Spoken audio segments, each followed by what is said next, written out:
Aalamin ko lang ang schedule namin, then I'll get back to you pag magpapabook na kami ng flight. Okay, thanks.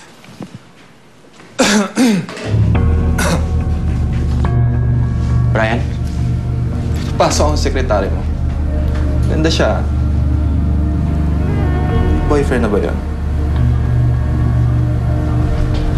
Ano ba ginagawa mo dito?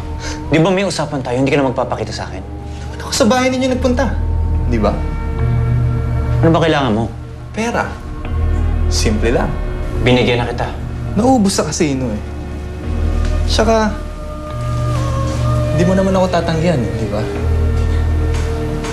Kasi, magagalit ang Felix, misis yung secretary told me may bisita ka daw. An old friend. Do I know him? Tita, si, Brian, Hello? kababata ko po si Felix.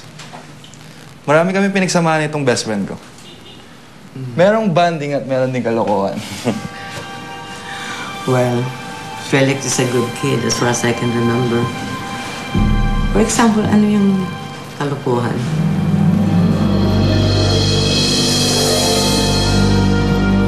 Sino ba daw yung bisita ko?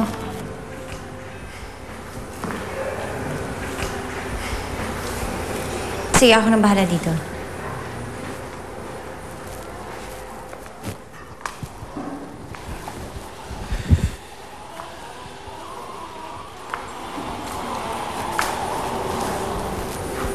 Ano na naman bang kailangan mo, Roberto? Hindi ka pa ba napapagod? Huwag ka mapipigla, Melissa. Buhay pa ang rapist mo. Nagbibiro ka ba? Nakita ko mismo yung bangkay niya. Lumabas na yung DNA results. Hindi siya yung lalaking gumahasa sa'yo.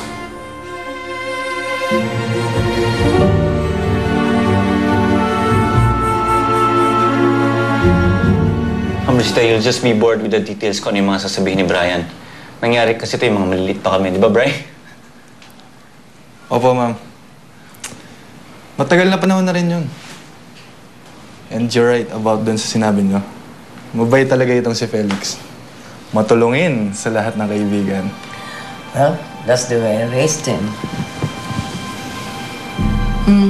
Diyan lang kita nakita rito, Brian. Are you here on vacation or you're staying for good?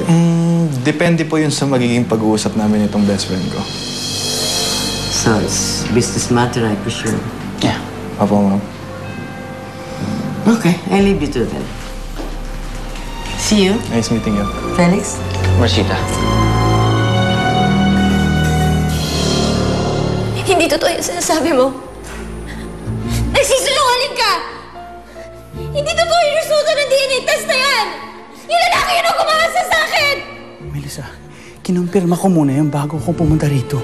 Totoo ang sinasabi ko. Hindi, gumagawa ka lang ng kwento. Ginagawa mo lang to para hindi ako lumayo sa'yo, para kailanganin ko patulong mo. Melissa, kilala mo ko. Hindi ko magagawang lokohin ka. Nagkasala man ako sa'yo, no? Pero hanggang ngayon pinagsisisihan ko yun.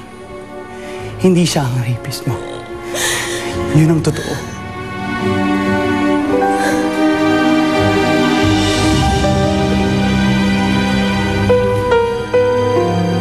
Hindi.